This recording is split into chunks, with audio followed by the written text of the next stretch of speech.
The poet T.S. Eliot understood the crisis of modernity and the demand the crisis makes of us.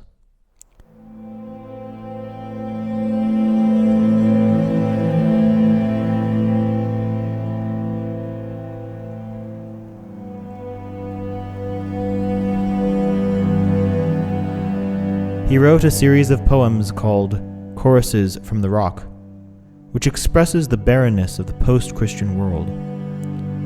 The city with no meaning, the street with no end, noise without speech, food without taste.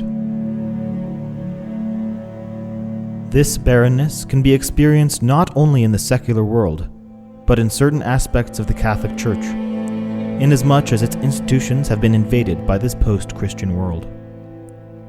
The crisis of modernity is marked by disorientation in faith, culture, and sexuality. Before we can seriously address the task of converting society, there must be a restoration of the Church as it appears to society.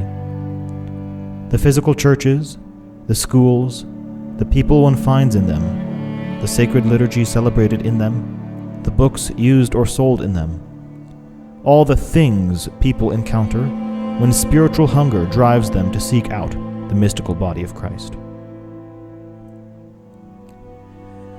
This task of restoration is an enormous one. Rather than be daunted by this, we can take comfort from it, because it means that there is something for everyone to do, even those of us with a very deficient Catholic education and limited natural gifts.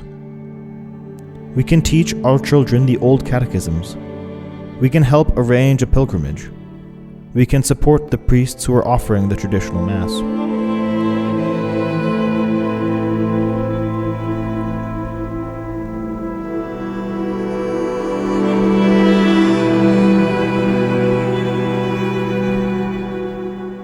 In these simple tasks, we can be confident that we are doing something pleasing to God, and perhaps even irreplaceable in my little corner of the world.